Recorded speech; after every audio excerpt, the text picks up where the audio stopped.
It was one of those heavy Florida storms, the kind where the sky turns green, thunder sounds like it's ripping the roof off, and the rain slams sideways against the windows. I was home alone, wrapped in a blanket on the couch, binging crime documentaries like a genius. Around 10:30 p.m., just as a particularly creepy case wrapped up, I heard it. Knock, knock, knock. I froze. It wasn't a polite knock. It was sharp, urgent, and wrong. No one had texted. No delivery pending. I wasn't expecting anyone, especially not during that weather. At first I thought it was the wind or a branch hitting the siding, but then it came again. Knock, knock, knock. I muted the TV and crept to the front door. Through the peephole, I saw him. A man. Alone. Soaking wet. Maybe late 30s, early 40s. Wearing a dark hoodie and jeans plastered to his skin from the rain. His face was pale. His expression, blank. He leaned toward the door and said, "Hey! Sorry, my car broke down. Can I come in and use your phone real quick?" I didn't respond. Something about his tone wasn't right. No panic, no urgency, just still. I pressed the button on my ring cam, just in case, and kept my voice calm. "I'm happy to call someone for you. Do you need a tow truck?" He paused, then said more firmly, "No, it has to be from inside." That's when my stomach dropped. I told him I was calling AAA for him. I wasn't. I just needed time to think. I asked him what kind of car he drove so I could tell the dispatcher. He said, "It's black." No make, no model. Not even a fake attempt at details. I walked to my front window and peeked through the side of the curtain. There was no car, nothing parked, no flashing hazard lights, just sheets of rain and empty pavement. I turned on the floodlights. He didn't even flinch. I stood by the door with my heart racing, phone in one hand, other on the lock, just in case he tried it. But he didn't. He just stood there for a few more seconds, and then walked away. Calmly, silently, like he had all the time in the world. I didn't sleep that night. The next morning, once the sun was up and my nerves calmed, I checked my ring cam, and that's when I saw it. He'd been standing on my porch for at least 20 minutes before he knocked. Not pacing, not calling for help, just standing in the rain, completely still, staring at the door, watching, waiting.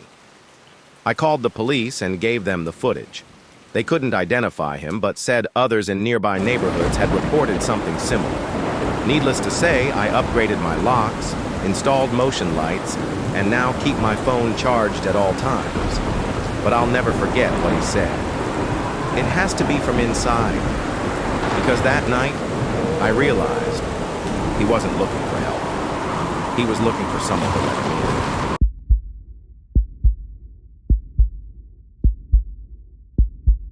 I live in a quiet, tucked-away cul-de-sac. The kind of neighborhood where everyone waves, keeps their lawns clean, and where nothing ever really happens. That's why I noticed the car right away. It was a dark gray sedan, parked directly across the street from my house. Tinted windows, engine off, no plates visible.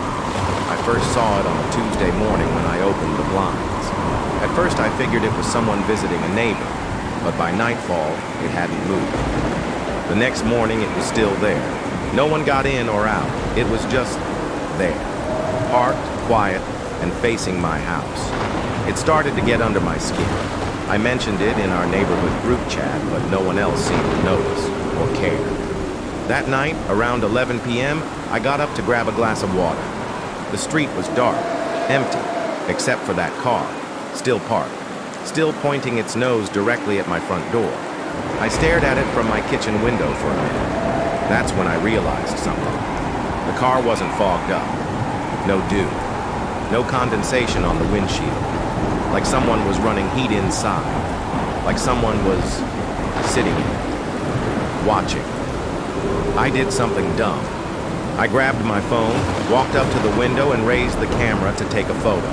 Just as I snapped the picture, the headlights blinked, not on, just a quick flash, like someone tapping the remote from inside. No engine, No door open, just a message. I froze. Then I backed away, turned off all the lights, and stayed low. I didn't sleep much that night. The next morning, the car was gone, but it had left tire marks in the grass across from my driveway, like someone had reversed out fast, peeled away. I called the non-emergency line and reported what I saw. They sent a patrol officer around later that day. The moment I showed him the photo of the car, his face changed. He asked to step inside. He told me the car had been reported stolen 2 weeks ago in another county, and that it was linked to a missing persons case. They had no suspects, just sightings. The car had been seen parked in front of 3 different houses. 3 women, living alone. All reported strange activity before the car vanished again. They pulled security cam footage from a neighbor across the street. It showed the car sitting still for hours. And at one point, you could clearly see a figure get out, walk toward my mailbox, and then walk back to the car empty-handed. Nothing was ever delivered. No mail was missing. But someone had stepped onto my property and stood just feet from my door. After that, I installed cameras of my own. Motion lights, deadbolts, the works. The car hasn't come back. But every time I open my blinds, my eyes go straight to that spot on the street. And I wonder, how long was he there before I noticed, and how many other houses he parked in front of, without ever knocking?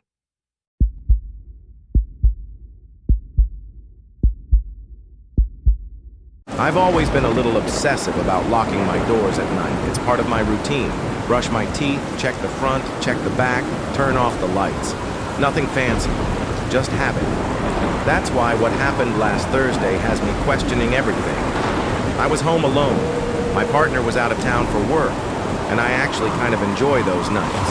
Just me, a bad true crime doc, and a glass of wine. Around midnight, I did my usual round of door checks.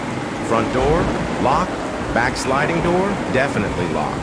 I even gave it an extra tug just to be sure. Then I went to bed. That's when things started to feel off. At exactly 3:07 a.m., I woke up out of a dead sleep. Not to a sound, not to a nightmare. I just woke up with this weird, sinking feeling in my stomach, like I wasn't alone. I stayed still and listened. Nothing.